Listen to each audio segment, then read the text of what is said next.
You're listening to a Pop House Network podcast for developers by developers.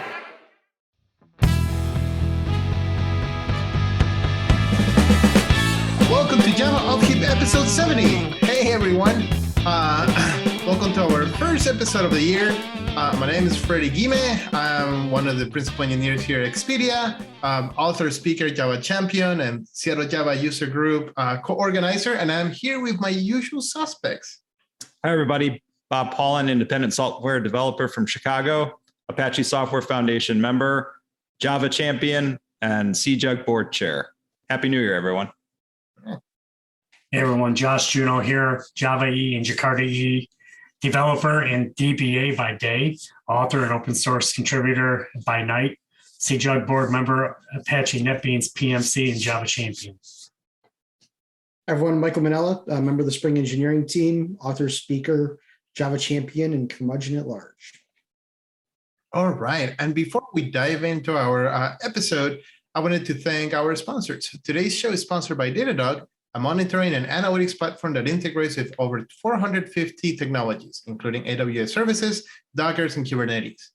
Datadog's platform brings together metrics, traces, and logs in one place so you can get full visibility into your environment and improve your application performance. With machine learning-based alerts, customizable dashboards, and distributed tracing, Datadog makes it easy to unify disparate data sources so you can troubleshoot faster. Start your free Datadog trial today. Listeners of this podcast will receive a free t-shirt once you install the agent and create one dashboard. Visit javaoffheap.com/Datadog to get started. Again, the URL is javaoffheap.com/Datadog. And we thank them for sponsoring this podcast, keeps the beer flowing and the microphones on. All right, so let's dive into it. Today's episode, we're gonna, we have our news segment that we're gonna go over. And then for our discussion is gonna be fun because we're gonna talk about something that is taking the Twitter sphere and all the social media by storm, which is NFTs. So we got into a little bit of what they are or what people think they are and how it affects us as being the engineers that we are. All right, so let's start with the news. We have conferences coming up. Those things that, we get to meet in person. Maybe. Hopefully, knock on wood. Sometimes. Well, we're supposed to be at one soon, right? In a few months at Devnexus, right? So that one is still in person. That hasn't changed. Right. So this time, again, the organizers were pretty convinced, and all the folks didn't learn their lesson. They invited us back. They invited Java OffHeap back to run an episode over there. So knock on wood, we'll try to be in person over there, and we'll be doing what we always do, which is start our OffHeap shenanigans. It's gonna be fun. Let's see, that one is, they moved it. It was usually on February, but now it's in April. Yeah. April 12th to 14th. So hopefully by then everything, it's in Atlanta, Georgia. Hopefully by then things have calmed down a little bit. And if you can, it's an amazing conference to participate on. So next, I think, Josh, you wrote this one in? Yep, we have the jChampions conference. That's actually starting tomorrow as we record this. It runs from January 20th, 21st, and then it skips over to the Monday and Tuesday of the next week. So it'll be the 24th and 25th. And this is all online.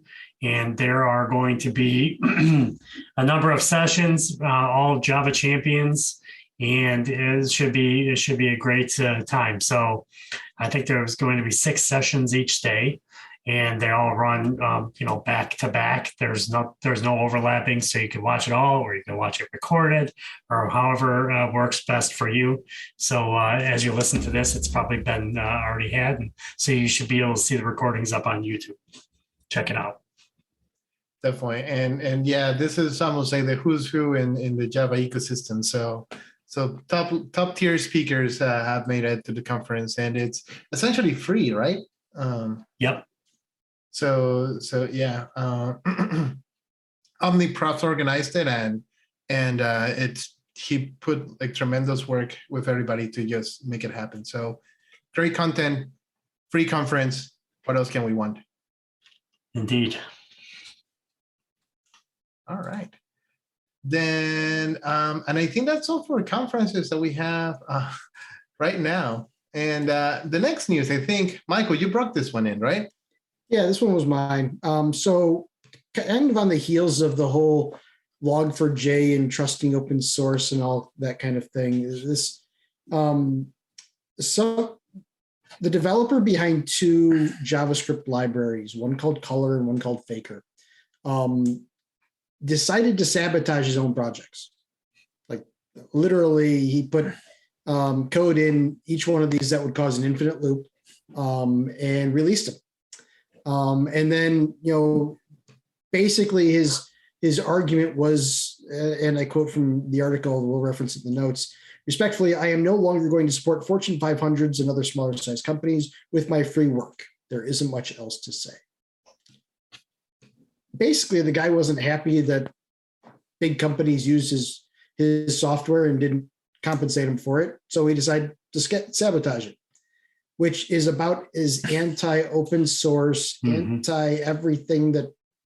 Oh my gosh. Oh, if you don't want people to use your software for free, it probably shouldn't be written in open source. Right. Exactly. Yeah. I mean, like this makes absolutely no sense and doesn't help the broader open source community. Like if you want to improve open source, if you want to improve open source, there are better ways to do it.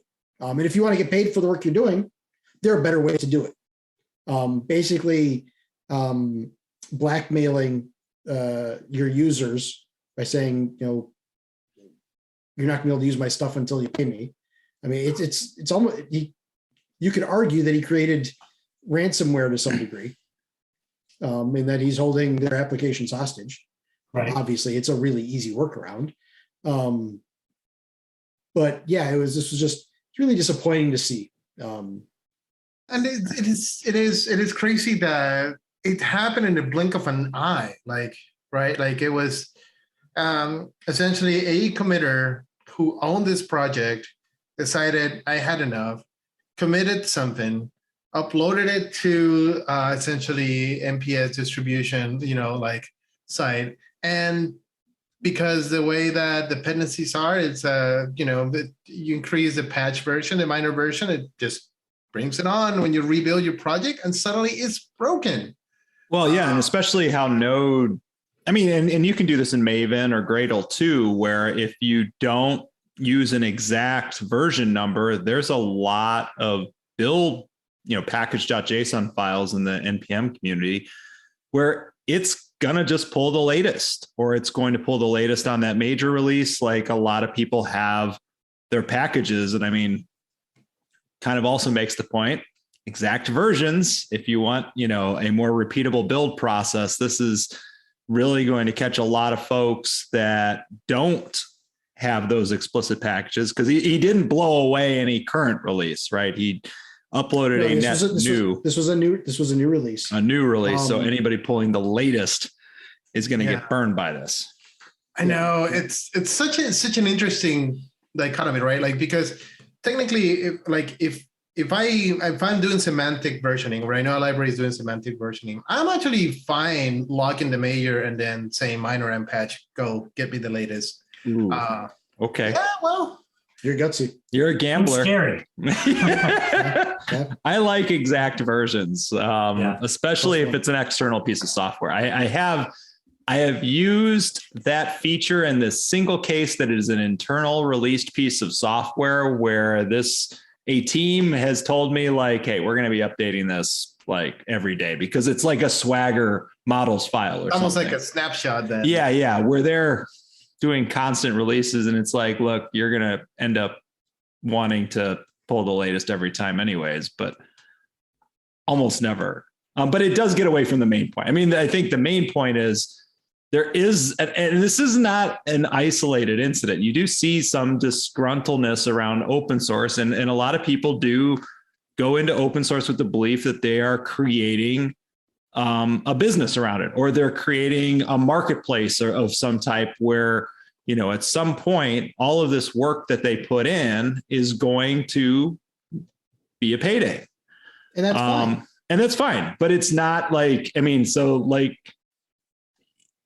this is capitalism, right? If you have to create something that has enough value for people to pay you money and then charge for it. Like that's basically what it is, right? So, think of Mongo, think of all of the other large open source companies, think of Red Hat, think of Spring. There are plenty of ways that you can make money on open source. People do it all the time. But this isn't it. And like, if you're looking for a payday, again, that's fine. Build a business around the product you've developed and go about it the right way. And then add on and have somebody pay for that portion or whatever. Yeah, exactly. The freemium options. There's plenty of business models. Yeah, exactly. The support. There's plenty of different business models around open source. We've all seen them. Which are they're sort of or at least it sustains companies. It's not like before it was like, oh, you never make money out of that. Now it's like, yeah, you know what? Actually, people like to pay for support, and that actually works. So. Yeah. Now, there was another interesting wrinkle to this, which was GitHub then suspended the developer's account, which removed his code. And everyone's like, well, wait a minute. It's this guy's code. Theoretically, he can do what he wants with it, right? Like, that's the whole. So that had as much of a backlash as well. It's like, it's interesting because it's like, remember, it has this hint of, remember when there was this company, this happened on NPM too. I think it was 3-4 years ago, where there was a left trim method.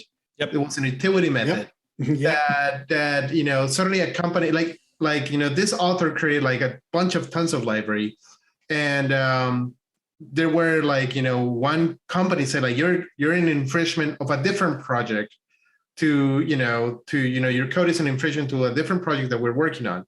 So he's like, you know what? I had it. I'm removing everything. And suddenly the internet broke for a day, like because they couldn't get their left trim method out of it.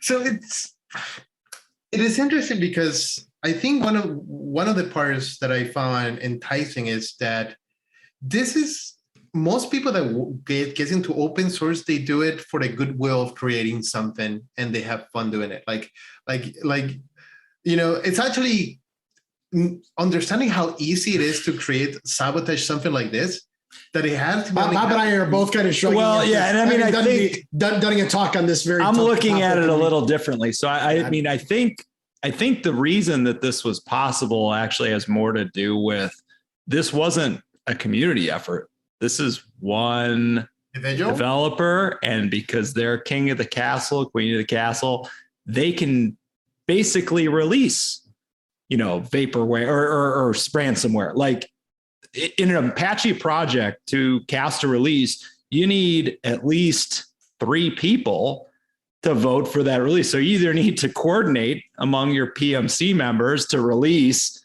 ransomware. And if you go back and look at it, you found the 3 people that said that this was okay. So there's a bit of accountability, even in a group setting, for who released that code. Well, if you have a community around it, this is probably not going to fly, right? There's going to be somebody that says, look, we're not doing this. Are you kidding me? Yeah. I mean, the same thing is with any commercial open source. Like you're putting your company company's neck out on the line for this, and it would never happen, or it would be immediately like the guy would be fired and it'd be fixed. It is interesting because it's like this goes directly to the issue of open source maturity. What level of maturity of projects are you bringing in? And we've seen the NPM is the Wild West. Like Freddie, you brought up the utility before. The utility you're talking about is a couple lines. Like there's no reason it's not either part of the language or everybody would just copy it into their code. Using that as a third-party dependency was almost laughable, but it wasn't. People did depend on it, and the internet broke when it went away. It was, but it is interesting because I think it goes with that, like Bob is raising. When I include a library and I include an Apache software foundation, like any project that is an Apache project, there is a level of comfort that I do have. Like if it comes like I need to include something that was whatever that stack exchange or whatever that was, like, you know, what was the source? There was a source control that was like years ago before Apache, like, and GitHub was. Oh, SourceForge? Yeah, SourceForge. Yes. Yes.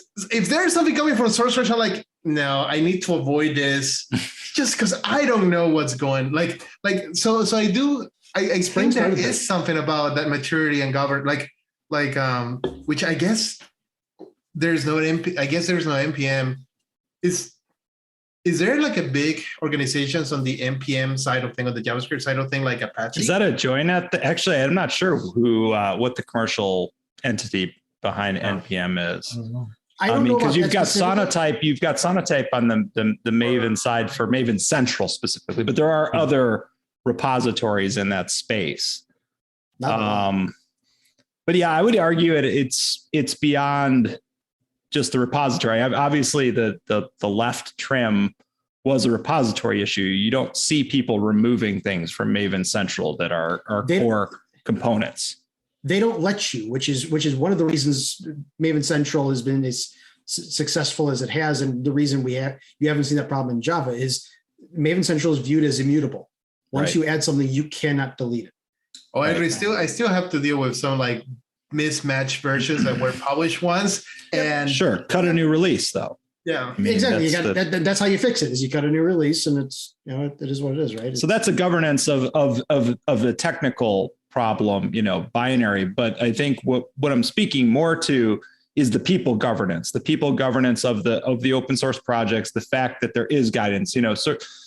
I don't really have any problem with source, but we've got Apache binaries that are hosted in SourceForge. So, you know, the fact that it's in source, like Apache Open Office is hosted in SourceForge. So there's no ill will against SourceForge. But the fair thing to say is SourceForge does not provide a governance model that it expects all projects to abide by. I can be an independent developer and put a project on SourceForge, and there's no guarantee that I'm following a governance model. Whereas an Apache project, you got to submit reports to the board. You got to show project health. You got to show you're bringing in committers. You got to show that you're making releases. Like there's, you know, one of the things that happened last year that was sort of interesting is we actually put more projects in the attic than we took in the incubator.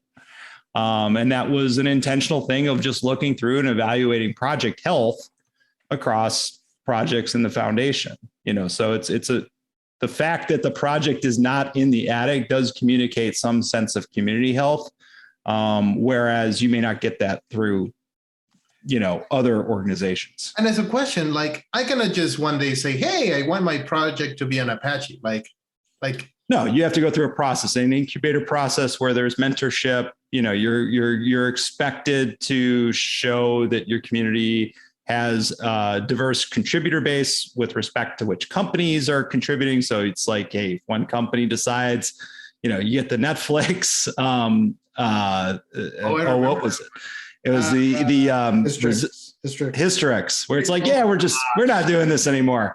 You know, that could happen to an Apache project too, but ideally you've got a community that's more than just that one company. So it's not just a death blow to the project.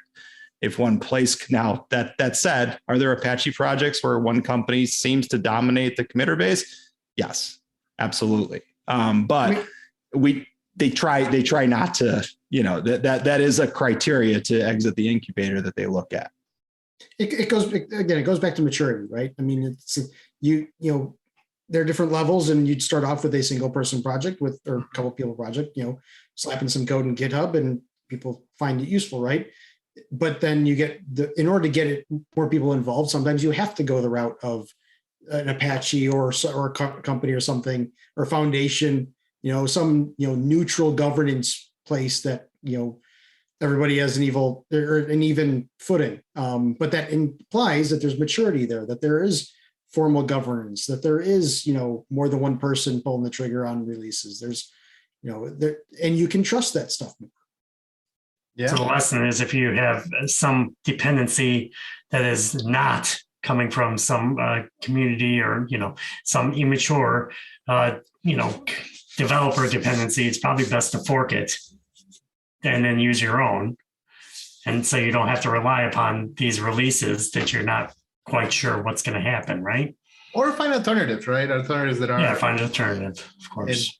That are probably, there's usually like the beautiful thing about like Java ecosystem is like for a particular specific task, you usually find 2 or 3 libraries that can allow you to do it. Right.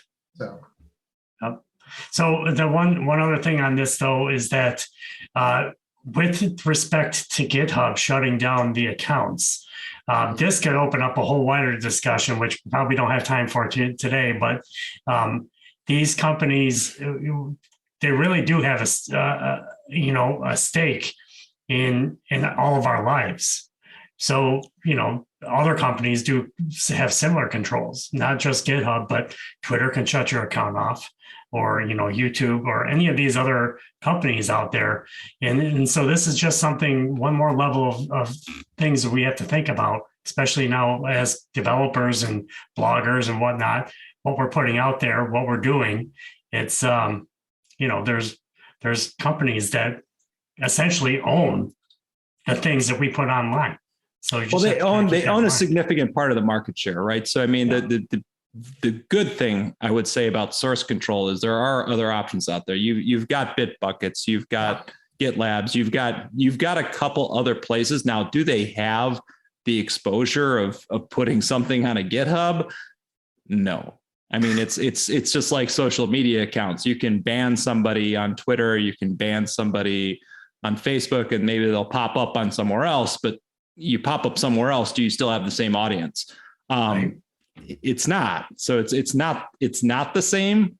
But from a free code, as in like freedom of having the code and being able to work with the code and share the code, having another vendor without the audience still makes like my job as a software developer that uses open source possible. If somebody in GitHub suddenly decides that Apache Camel needs to be yanked off for whatever reason, they can do that.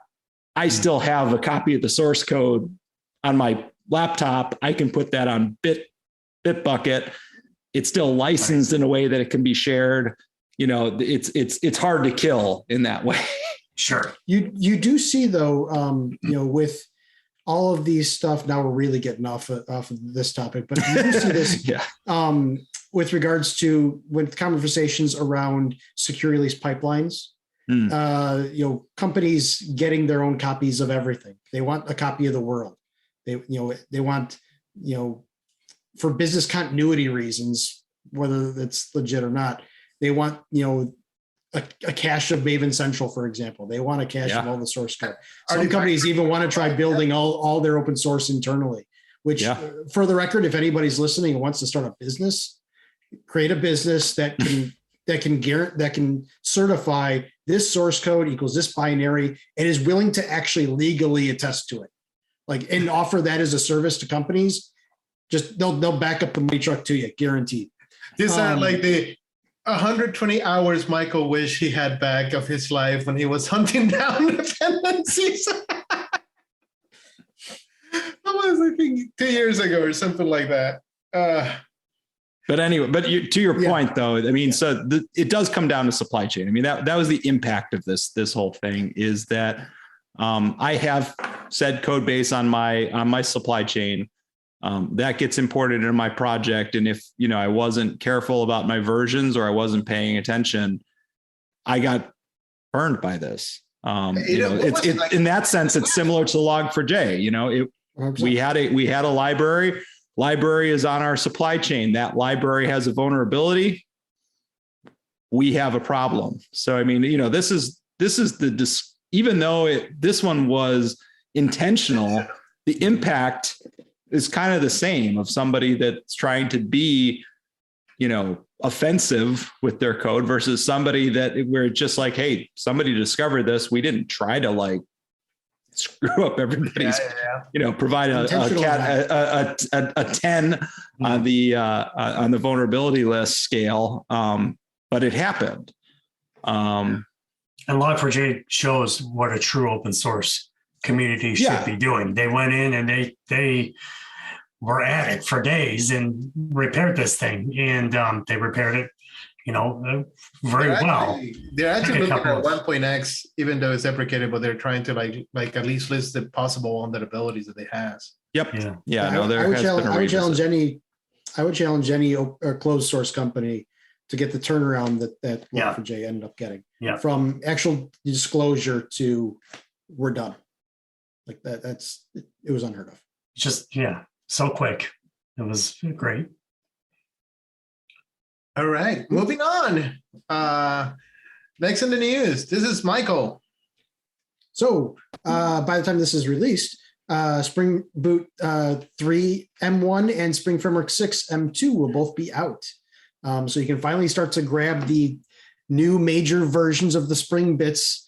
I should mention that Spring Boot 3.0 M1 will include, all of the majors up to that. So security, batch, integration, the whole portfolio. So those will be out. So the big themes for this round of generations in general, portfolio wide, there's really 4 of them. It's Java 17 baseline, moving over to Jakarta for the namespace change,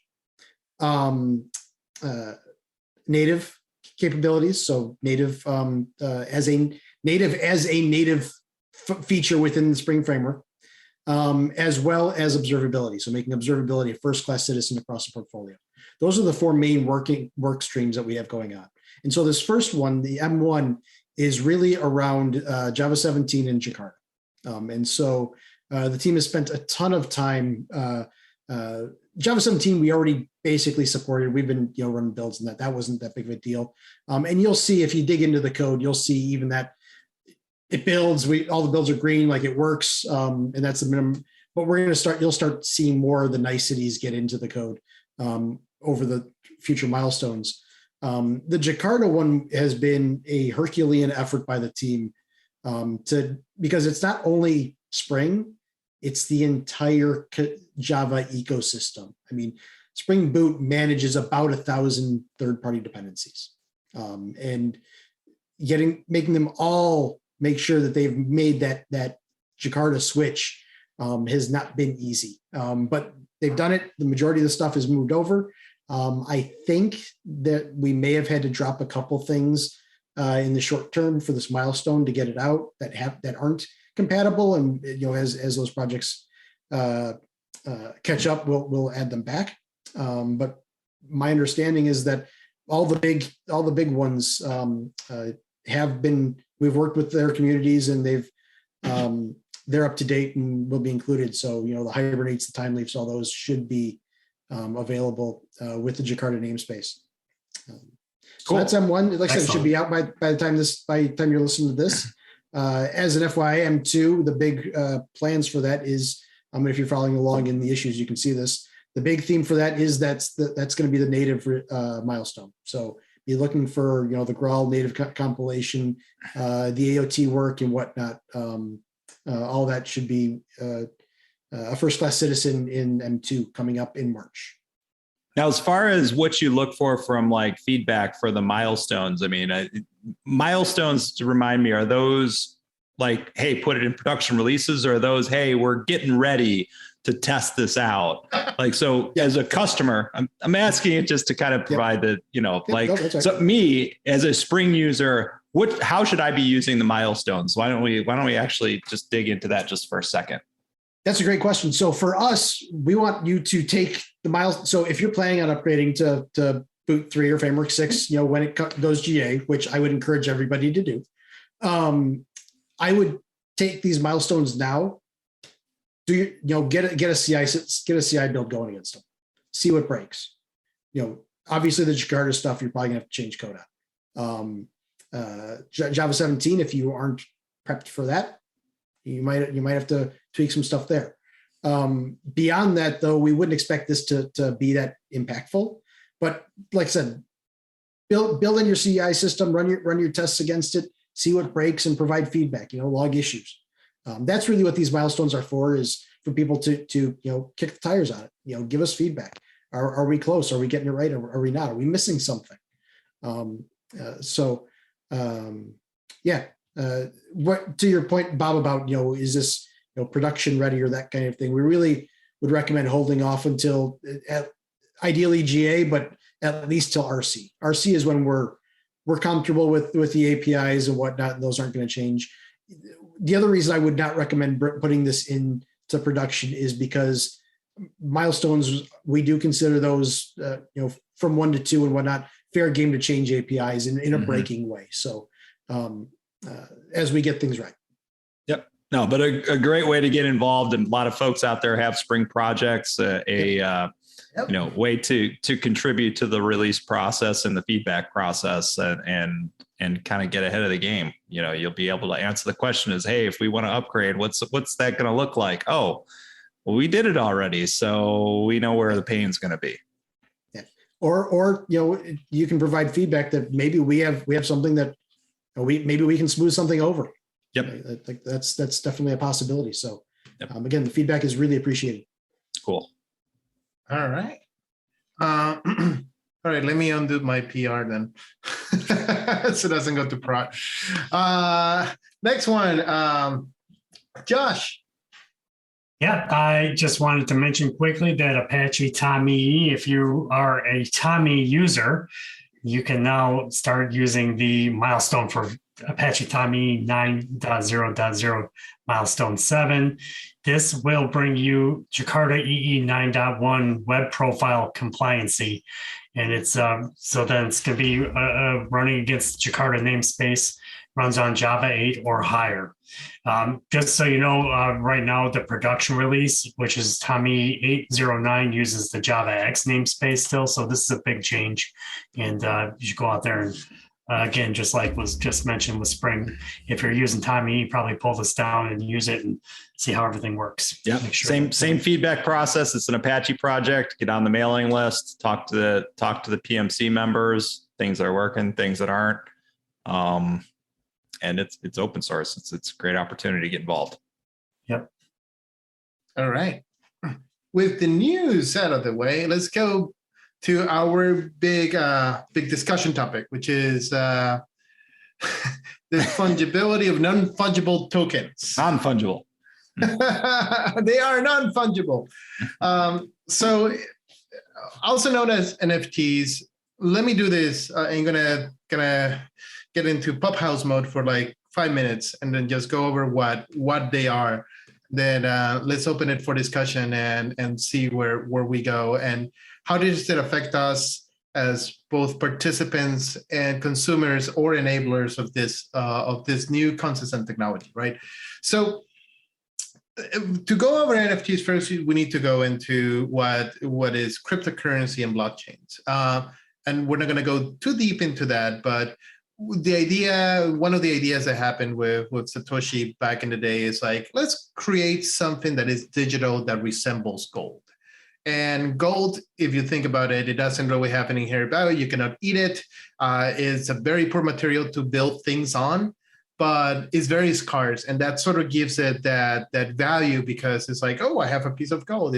Not a lot of people has a piece of gold. And that makes it inflates its value besides its actual physical thing that you can do with it, right? So there was this idea of creating these cryptocurrencies, which are essentially puzzles to be solved. And this is essentially what people are say like crypto mining, puzzles to be solved that are hard to solve. And they're uniquely they're sort of like uniquely created ones, even though they have the same exchange rate value, and that's sort of the fungibility part of it. But the idea is that the cryptocurrencies, the big one being Bitcoin and Ethereum, are things that you make your computer, quote unquote, mine for. And keeping in the analogy of gold, that technically when you're mining it, you're trying to solve this math puzzle, which is essentially, it's kind of fun. It's like, how do you generate a SHA-256 with this many leading zeros? That is the actual like puzzle that you discover. If you happen to discover something that a seed that you can fit into a SHA-256 that happen to have, 5 leading zeros or 6 leading zeros, that is sort of like the how crypto mining was. How do you show the proof that of work of that token, which is like you mine the token, you figure out that's particular combination of numbers, going through this particular encryption algorithm, produces this particular result, and then it grants you that token. So when cryptocurrency was conceived, the first part was just that. That was the blockchain 1.0, where people will mine things, and then in addition to that, what they did is they had this idea of distributed ledger, where they'll keep note of who mined what. And if that person who mined this decided to give that coin or that particular crypto token to somebody else, it will track who it was transferred to. Now, this is a little bit like if you were growing on the 90s or 2000s, the BitTorrent, where essentially everybody is distributed and there's no central place.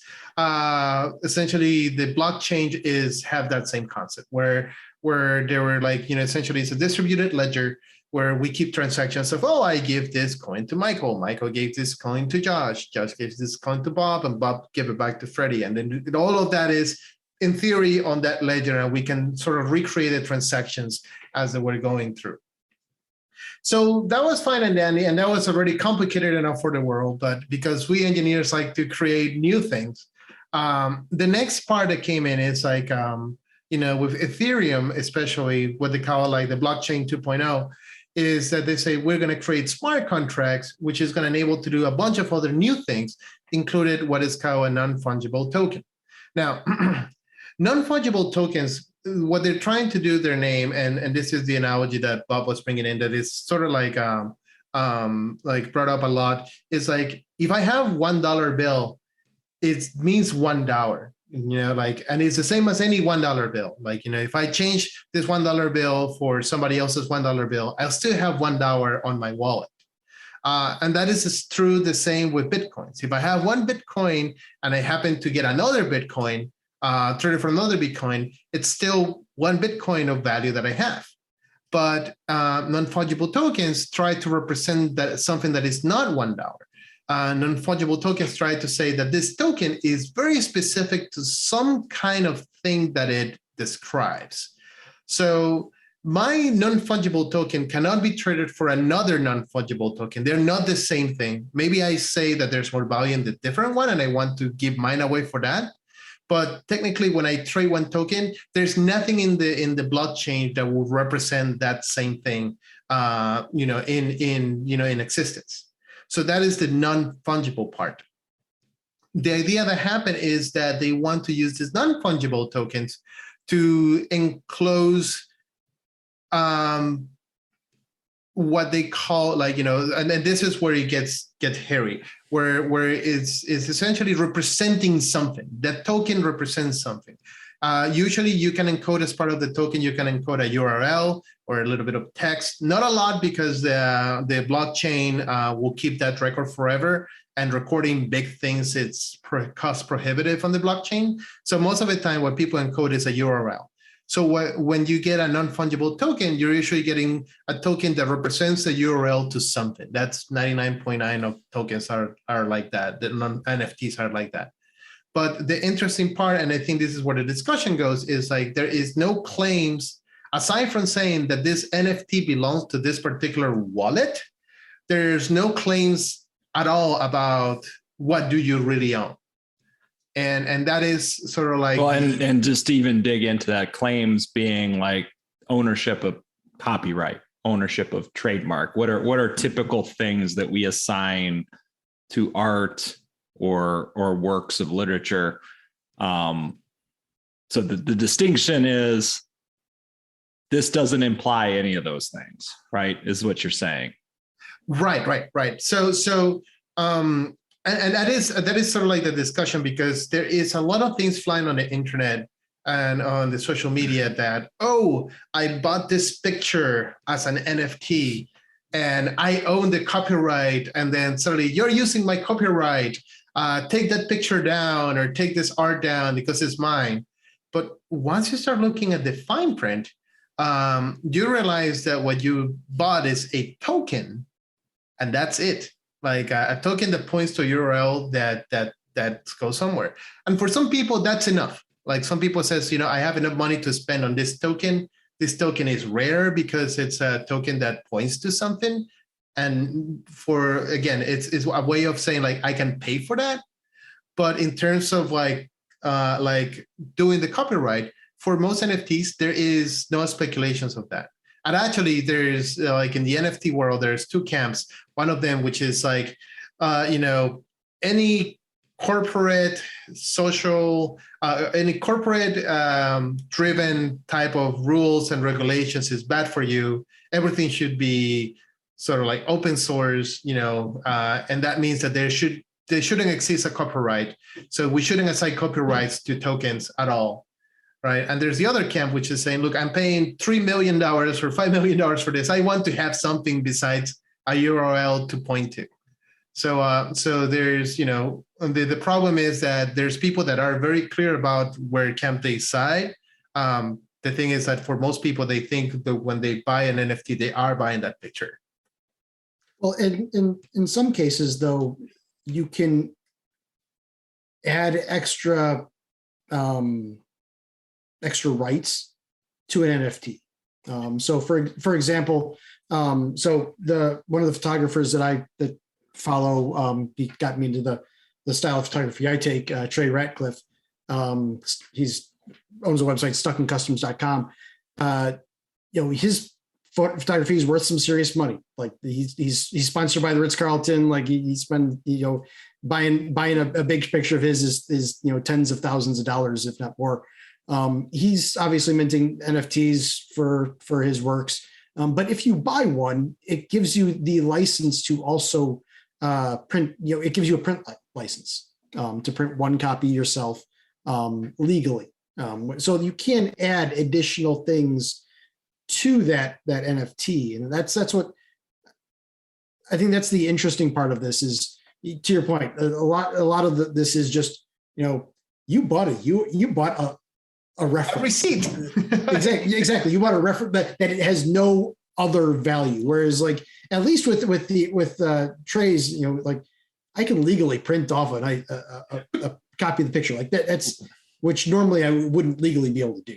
Well, what about, but let's trace that all the way through. So I have the NFT from your photographer friend or your photographer that you follow. And I have a written contract that's assigning me these rights and copyright. If I sell the NFT, does that contract become invalid? So it still and I'm asking, but I assume that I can sell the token and still have that contract with the photographer. Now, that's a good question. I don't know the details there. What would be interesting is, you're supposed to print that picture that you printed out. That's exactly what I'm getting. Right. Is it the act of printing or is it the print itself that I've got a license for? Right. So like, if it's the act of printing, I could resell that same NFT, and everybody I sell it to gets the right to print their own copy. If it's basically, you know what I mean. If it's the alternative, then once it's been printed once, that right expires. Exactly. It's been used. Now, exactly. And I don't know the details of that. And I've read his blog, and to be honest, that it's not clear. It's interesting because there is a provision. So the NFTs are what is called smart contracts. And there is a provision of, like, for example, when you quote unquote mint, that you said that for every resell, you want to get a commission. So there is, for example, every time I resell, that token, or bot sells it to me, the original owner of the token will get that 10% commission. I think it's they say it's up to 20% or something like that, at least for the OpenSea and Ethereum. So it might be that is sort of built in, like, look, you bought the token. If you decide to resell it, I get 10% commission anyways for the resell. The second person that has a token can. So wait, who gets the 10%? The artist or the person that owned the token first? No, the person that minted the token, which is another problem. But that could be that's probably neither, right? It's actually, would that be a miner, or who mints the token? So that's it. I don't. So there comes the other part where people are the reason why it's ill look is that anyone can mint an NFT token. Like I can, if you have enough Ethereum for the minting process, and usually there's what they call gas, which is essentially for minting something, you need to run it through the blockchain as code and a smart contract. And usually the way that works is like the blockchain will charge you for running code. And usually that is called gas for whatever reason to like actually do it. So if you have enough gas, you can say, hey, Ethereum, the Ethereum virtual machine, I want you to create me a token, and that's called minting. Create me a token of this URL or of this text or of this whatever it is, right? And then as part of the minting process, you says, look, if somebody resells this token, I want to collect 10% of commission out of any time that this token gets sold. I want to collect 10% of whatever it is sold at. So then what happens is the Ethereum virtual machine will create the token. This is a new token, assign it to my wallet, and it's mine. And now I have the ability to say, I want to sell this on to somebody else. So if the person that created a token was the author of this website, technically, yeah, they own that. And every time somebody sells it, it will go to his wallet, that 10% commission that he has for every time the token gets sold. But that brings another thing, which is what has happened is there is no verification process. There's really nothing that can go and says like, look, I found a funny cat picture on the internet. I'm going to mint that and sell it. Exactly. Right? Yeah. That's been happening a lot. Yeah. And that is a problem. It's like a lot of, like, because it's a URL pointing to a digital asset that might be hosted, on the Louvre.com, right? Who owns the asset? That you have, there's no guarantee that you own the rights to. Right. You don't like know that. who created it. Well, you know the wallet that created the token. But you don't know who created the asset. Right. Correct. And because the whole point of the cryptocurrency and all this blockchain is to be anonymous. Wallet is essentially a GUID, a huge GUID that does not require anything else. It doesn't require your name, doesn't require anything. It's just like, this is my wallet. There's public-private key exchange, but there's no personal information with it. So what has been happening is people have been coming in and claiming, oh, this is a new mint NFT for this artwork. And a lot of the times the artists didn't even know that somebody created an NFT of this. And then they will just go in and people will, oh, I love this particular artist. I want to buy his. The worst part is like NFTs were at the beginning advertised as a way to support an artist because of these things like the commissions and that they have the ability to essentially create value out of their work. But so a lot of people bought into like, oh, I'm supporting the artist. But when you end up trying to trace back where it was going through, and it was the artist says like, look, I don't even own any, like I didn't mint any of my work. Then you realize that money was just funneled to somebody. I mean, it represents, I think, an immaturity of the industry. So, I mean, like, think of if you buy a house, there is a title search on the land. And I mean, it is a piece of land that, is sort of an abstract thing. But, at some point, a city drew lines and, that land has been owned and split up and gone through a process where I can say I am the owner of this piece of land. But like there is a process of an attorney going through a title search to say, well, who owned the land? Did the land move properly through the chain? And did it arrive at the owner that it's currently at? And if that owner sells it to you, it's yours. Yeah, we have a process for that. So that's not new. It's just, we're not doing it. Sounds like that's what the NFTs need, is some kind of verification. But again, though, the thing with NFTs is the association between the NFT and the asset. It's weak, right? At best, like there really isn't one, right? Like it's not like that. It's not like you're generating, a hash of a JPEG file. Like It's a URL. Purely independent. They are completely independent things. You can take a picture. Oh, I'm sorry to interrupt you. I'm just trying to paint this out. So I could take a picture, and I could buy the NFT for this photographer's picture, print it, scan it, create a new NFT based on that scanned picture. Yeah, is that something you could do? You don't even have to. You can just and actually, that might even stand up in court for derived works. Completely another topic. But yeah, I mean that's the thing, Bob. To your analogy of we've got property and you've got there's a lineage of ownership and whatnot. Like the NFT has nothing to do with what it's representing. Yeah. Right. Like it's there's definitely a lineage of the token, but it's completely separate from whatever that token is pointing to. And it could be a 404 at some point, right? Well, it will be, right? Like at some point. That part drives me crazy. Like 100 years from now, oh yeah, we pay for Binky $46 million for this. Someone bought his domain and now it's real estate. So and there is this push and pull, right? Because you can see that some part of the ecosystem wants this to work and says like, oh, how about we create registries and ways for us to police that, or ways for us to create that, make that relationship stronger. But then it goes against the grain of decentralization that a lot of the cryptocurrency, blockchain, Web 3.0 are advocating for. Which is, like we don't want to have a central authority. They say we don't want gatekeepers for the internet, right?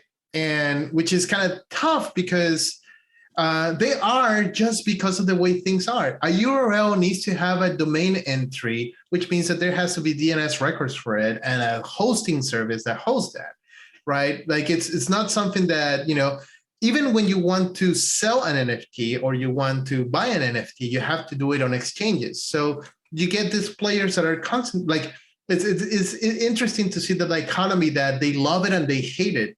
They love that NFTs are getting traction, but they hate the fact that they are gatekeepers. Essentially, they're trying to say, for example, when OpenSea, which is the big NFT broker that there is, does get a copyright, like, look, somebody minted my picture backwards and they don't have the copyright or the ability to do that because I didn't give them license to do that with my picture. They will take the listing down. And if your listing is not on OpenSea, nobody can buy it. So it's interesting to see the fight, the internal fight that they're having, because one of them is like, we don't want centralization. But on the other hand, it's like, we want NFT to be successful. And I don't think it's an impossible position where it cannot be successful unless there is some safeguards to represent the value of an NFT. So in that vein, it's, right now it's in my opinion, my humble opinion is like, I'm going to wake up one day and I'm going to be minted as an NFT. I'm sure about it. And, I even made a song that I'm going to put the link on this at the end, but it is one of those where I will be very cautious right now. The only thing that I see is the speculators, because the thing is too new and the right value of these things are not found out. So for me, I'm decided to stay away, just look at it from the sidelines. But does this go even further to say like, hey, we didn't like the rules of the system, so we created a new system to get around the rules, and then we rediscovered why the rules are there? Because that's to me so what problem do we end up solving if we end up getting back to the same spot that we were with, again, the old system? And that's the push and pull that you're noticing. It's like, we've solved the problem. Now the problem has problems. Now we're fixing the problems, and we're just recreating. We're recreating the Matrix again. It's is it just rediscovering why the rules exist, or does this have a chance of actually evolving into something different? Yeah, that is a question. Like to continue with that, right? Like the interesting part that Ethereum tried to do is they built in the ability to evolve the blockchain, right? So one of the things they did it is with the smart contracts. And what smart contracts are is essentially, which NFT are sort of like part of, is essentially you create this code that essentially gets executed for like when two parties want to transact. One says, I want to sell that to this particular person or this particular wallet, and another one is like, I want to accept that this person is selling. Suddenly you fulfill the conditions of the smart contract to execute this code, and the code has the ability to say, okay, I'm going to transfer this value, I'm going to do this, I'm going to collect this value, like all these things in the middle. So the idea is that you can create novel ways of being able to create tokens and transact, or being able to transact with somebody else, right? I mean, this is the idea of the distributed autonomous entities or distributed autonomous organizations, DAOs. They tried to buy the Constitution. So that was a big failed experiment where they say, oh, we got this distributed organization where everybody gets to vote what we're gonna do, right? And the idea is that everybody who has this particular token has the right to vote on this smart contract. And essentially the smart contract was like whatever the majority vote becomes sort of like the text that is going to be amended with, right? And the problem was like the thing that they're trying to solve is like, oh, anybody has the ability to vote. Like you don't have to go through paperwork or anything. If you have a wallet, you can buy one token and then you have the ability to vote. Of course, there was a problem because the tokens will get expensive, and whoever has, a majority stake on that thing can have the majority vote essentially. So that sort of like was a failed experiment on the distributed autonomous organizations. But the way that they were trying to describe it, like they say, imagine that there was the ability to buy tokens on a fully autonomous Uber car, right? Imagine that these things don't need like persons to drive it. These are cars that know when somebody flags them down, knows how to collect fees, knows that, oh, I'm running low on batteries, we'll go in and charge, completely autonomous. Nobody has to like intervene with them, right? And the idea was that, oh, if you have a distributed token that represents the value or the investment on this, every time that these cars make money, let's say after the month, the end of the month, they collect like, oh, this is how much we pay for electricity, this is how much we collect it, this is how much money we have, then the DAO can then proportion that money back to you. Like, and the idea was that there's no legal entity, no accounting that needs to be managed. All it just happens because you happen to have an Ethereum, and then you get essentially something deposited on your wallet every now and then when it makes money. That was the 100 or 1,000-year-old, like look in the future kind of vision of these things. Will they happen? I don't know, but it just feels that there's so many problems that will, like for example, one of the issues that is happening right now is called washing, which is I minted an NFT, and then I decided to create a new wallet, and essentially I'm going to say in my new wallet, I'm going to buy my own NFT, but I'm going to buy it for $100,000, right? So I pay $100,000 for it, and now that's the bidding price, right? NFT. So you're just inflating the price, but you're waiting for somebody else to buy it with you. Yeah. So it's like, it's monopoly, man. It's just like, right. It's literally monopoly. And, property goes up for auction. You're going to bid it up until somebody like just high enough where somebody else still wants it. All right, I'm done. Yeah. And then and that's the thing. It's like because it's deregulated and it's decentralized and it's anonymous, all these things can and has happened. where, you know, like I mint my own NFT, I have 2 wallets because wallets are essentially free. And then I can just buy myself with my own savings. I create enough Ethereum. And then later down the road, I retransfer to a third wallet if I want to redo this again and buy it again and just keep inflating the price. And there is I think I think there is a reason why we invented macroeconomics and economic policy at the state and federal level, or like, you know, at the government level, is because we cannot trust capitalists to try to like laissez-faire on the market is very hard to get it right. And I think that NFT right now, it is the Wild West where people are just discovering the old ways how we used to do these things. We're like, oh yeah. And we've also put kind of a premium on, you know, as I feel like technologists, there's a certain goodness in being anonymous where like we should have the rights to privacy, but you know what? There's drawbacks to anonymity. You don't, but I'm just saying, like, look at if we have 2 anonymous entities that are actually the same person, you can do these bidding things. If I'm in an in-person auction, I only get 1 paddle. I'm standing there. Like these problems don't exist unless I can coordinate with other people. Now I don't even have to coordinate. I'm coordinating with myself, which makes this much, much easier.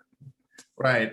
And like that, and that's why like, you know, the Federal Trade Commission has a lot of rules about like, who can you trade with? You have to be registered. Like, you know, it's not like even like, I still remember. You're not anonymous anymore. No, you're not.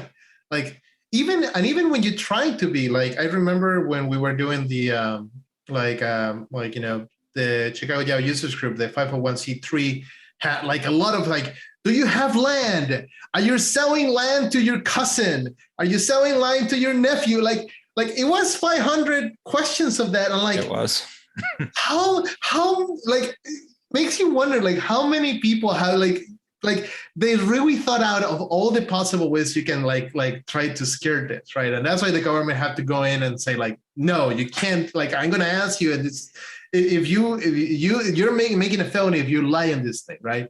And that is, I think that is the issue. Like for, you know, and I think it's, the problem is that it's significant money, is not play money. You know, it's not your $10 here. Oh gosh, I bought like, no, you know, some of these things are going for millions, right? I mean, it's yes, like you know, I wouldn't pay $1 million for a digital asset. Oh, and that was the other one that they were trying to sell. Like, you know, one person was, or a group of people were starting to get it behind this idea. Imagine that you buy an NFT that represents a particular asset on a video game. Like, oh, it represents, you know, this particular cool jacket that I have, that I got in, you know, the Division 2 or whatever it is, right? And I want them to use it in Overwatch, and the game then will look at the NFT and get that asset for me. And it's like for anyone who has any idea of like programming, like has actually worked on video game assets, it's like, it does not work that way at all. Like, it's not like, oh yeah, it's just a skin. Like, yeah, your models are different. Within the same company, different games is different, let alone for like across companies, across different like digital assets. So that was the other part where there's a lot of misinformation saying like, oh, an NFT can represent an asset of a game and I can use that in any other game that I want. First of all, it requires coordination of every publisher to say like, we're going to honor that. And second of all, they have zero incentives to do that. Like, I like to remember video games before there were in-app purchases. Remember, you just pay some money and that was it. Wordle doesn't have in-app purchases. Was that? Wordle doesn't have in-app purchases. No, that one just got scammed by somebody actually recreating the game on Apple. But yes, that'll be kind of day when I only had a handful of games, and that I played the same games all year long. Now they have to have new games every other week, right? Oh gosh, you know. But there's an idea for Wordle. You can buy hints. That could be like take another letter out of your keyboard. See, that's. Right now. The popularity of Wordle is of how pure it is, and we are getting way off topic. So yeah, we're going down a different route. yeah. So parting thoughts on NFTs, because I feel like we're getting to the end of this. So what I'm hearing is Freddie's gonna take all of his retirement funds and invest it in NFTs. Yes. So I have an NFT to sell to you. He's going to be a minter. It's your own identity. I've considered it with some of my photography. But yeah, like nobody would buy my stuff. I mean, like, look, so here's what I'll say. As a fun thing, if the only problem is like creating an NFT does cost you money, and sometimes it can cost you from $50 to $500. It's kind of crazy. No, it doesn't. I looked it up. It doesn't. You can create NFTs for free. I heard that, but for the listing fee, like, to list it, to sell it costs money. To mint it is free. To list it, to sell it, there's a cost. Yeah, and even the listing for free, I'm not even sure. Like, I think when you mint it for free is not on a way that it can be sold, like on this market, right?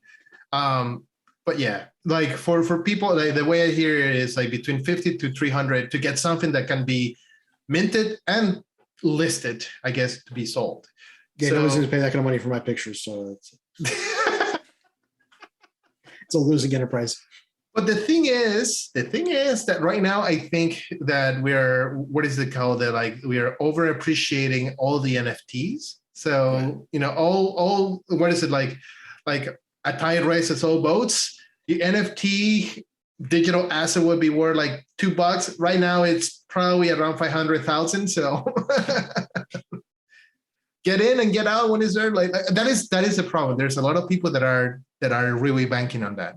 And a lot of the anger that you see on the internet is about people that are realizing that they're on a Ponzi scheme, and the only ones who benefit on a Ponzi schemes are the ones who can get out early enough. Yep. And yeah, so if you have $50, go for it. Cool. How about you, Josh? Parting thoughts on NFTs. Keeping my money in my wallet. Your real wallet, not the digital. Yeah. And Bob. We'll see where it goes. I mean, I have no plans of being involved. It's interesting to see how these things work. But as far as my investments, I am not a buyer of such things. Yeah, no, and it is one of those where yeah, I think it's, if you were considering, we'll say just wait and see, unless you're, and again, if some people have enough money to like have fun with it and not minding losing it, I'll say like the last advice I'll have is like, if you want to invest it, just thinking about like a little bit of a gambling thing, like, don't be sad if you lose all your money. So, and if that's what, tickles your boat and you have the expense to do it, go ahead, buy us a beer before you do, and then carry on with life. And that's it. All right. So, I think that's all what we have for this episode. We went through the thing that is taking the internet. Hopefully it'll make a little bit more sense to you. The NFT topic does go deep, especially in the technology side, how they decided to do the ledgers. It's pretty fun and interesting, but it's definitely not light reading. There's a lot of it into it. And that's it. All right. This is Freddie signing off. Bob signing off. Josh signing off. Michael signing off. If you are on Twitter, be sure to follow us at OffHeap. And if you're watching this on YouTube, be sure to like, share, comment, and subscribe. Thanks. Yeah, and if we ever offer an NFT, buy it. NFT to javaoffheap.com, right? Yeah. no, to each recording, man. Oh yeah, there you go. Well, we do have a unique URL. Yeah, no, we do have a URL, and we have a T-shirt that you can buy right now, and it comes with a physical asset with it. So. for it. If you survive the Log4j, we have a t-shirt just for you. All right, that's it. We did it.